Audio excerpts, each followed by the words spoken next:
tahun 2016. Dunia menyaksikan dengan tak percaya saat Lehman Brothers, sebuah lembaga keuangan terhormat dengan warisan 158 tahun, mengajukan kebangkrutan. Ini bukan sekadar kegagalan perusahaan biasa. Ini adalah peristiwa besar yang mengguncang sistem keuangan global hingga ke intinya. Runtuhnya Lehman Brothers, yang dulunya merupakan bank investasi terbesar keempat di Amerika Serikat, menjadi identik dengan ekses dan kecerobohan telah mendefinisikan Wall Street.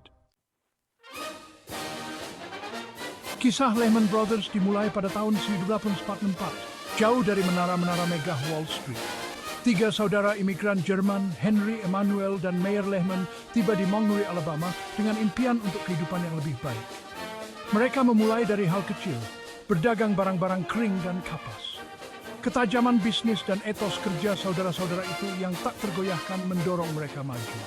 Mereka memindahkan operasinya ke New York City pada tahun 1950, membangun diri mereka sebagai pedagang kapas. Lehman Brothers secara bertahap memperluas jangkauannya, membiayai pembangunan rel kereta api, perkebunan kopi, dan usaha lainnya. Pada awal abad ke-20, Lehman telah berkembang menjadi bank investasi yang lengkap, menjamin sekuritas dan memfasilitasi merger dan akuisisi. Perusahaan ini memainkan peran penting dalam kebangkitan perusahaan-perusahaan ikonik Amerika seperti Sears, Roebuck & Co. dan RKO Pictures. Lehman Brothers telah menjadi kekuatan Wall Street, namanya identik dengan inovasi dan kesuksesan finansial.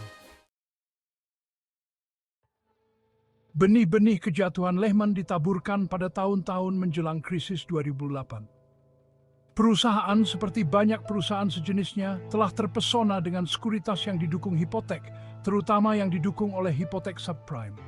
Sekuritas ini yang dikemas dan dijual sebagai investasi berisiko rendah menjanjikan keuntungan yang tinggi.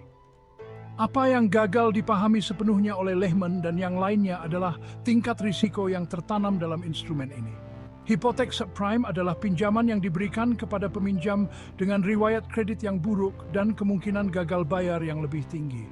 Selama harga perumahan terus naik, hipotek ini tampak seperti taruhan yang aman. Namun, pasar perumahan sedang mengalami gelembung yang tidak berkelanjutan, didorong oleh kredit yang mudah dan standar pinjaman yang longgar.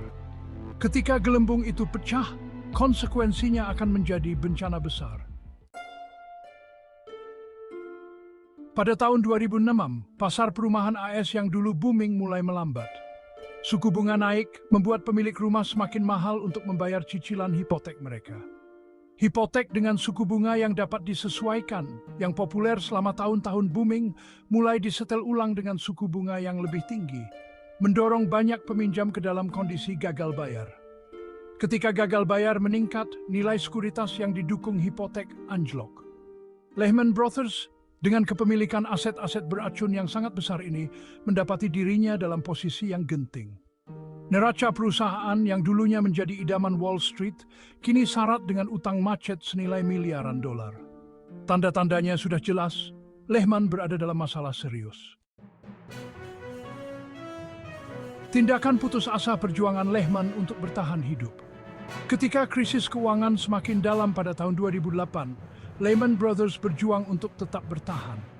Perusahaan berusaha untuk mengumpulkan modal dengan menjual aset dan mendekati investor.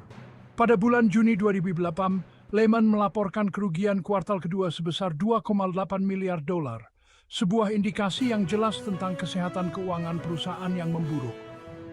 Terlepas dari upaya ini, harga saham Lehman terus anjlok, mencerminkan semakin menipisnya kepercayaan pasar terhadap lembaga yang dulunya perkasa ini. CEO perusahaan Richard Full dikenal dengan gayanya yang agresif dan seringkali kasar, tetap optimis di depan umum. Namun, di balik layar, kepanikan mulai muncul. Lehman mulai kehabisan waktu dan pilihan. Garis hidup ditolak, upaya penyelamatan yang gagal. Dalam upaya terakhir untuk mencegah bencana, Lehman mencari pembeli. Pemerintah AS yang telah menyelamatkan Bear Stearns, bank investasi lain yang bermasalah, enggan untuk campur tangan lagi. Negosiasi dengan calon pelamar termasuk Bank of America dan Barclays akhirnya gagal. Alasan kegagalan upaya penyelamatan itu kompleks.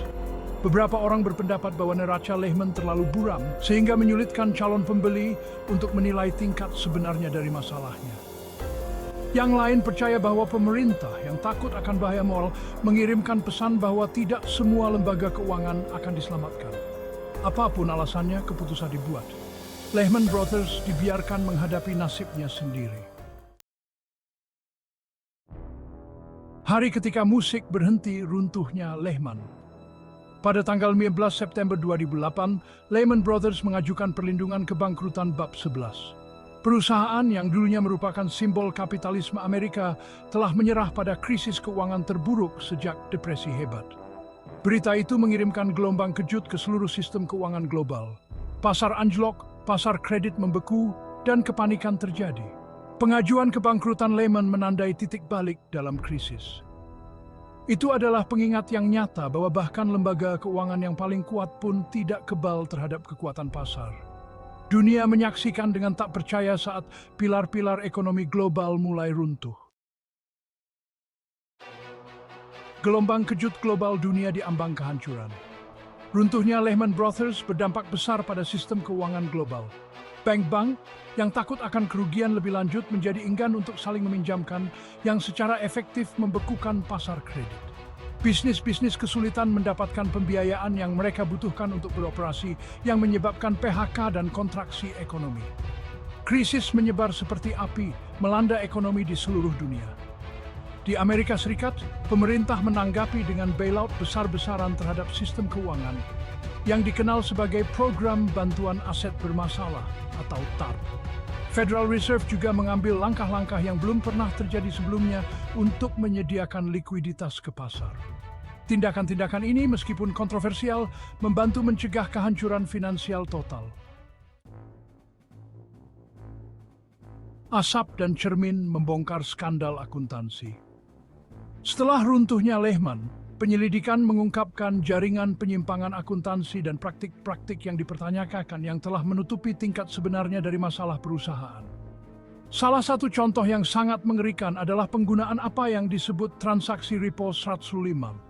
Transaksi ini, yang dirancang untuk membuat neraca Lehman tampak lebih sehat daripada yang sebenarnya, melibatkan penghapusan sementara aset senilai miliaran dolar dari pembukuan perusahaan pada akhir setiap kuartal. Skandal Lehman menyoroti perlunya transparansi yang lebih besar dalam praktik akuntansi dan peraturan yang lebih ketat untuk mencegah penyalahgunaan serupa di masa depan. Hal ini juga menggarisbawahi pentingnya kepemimpinan yang etis dan budaya kepatuhan dalam lembaga keuangan.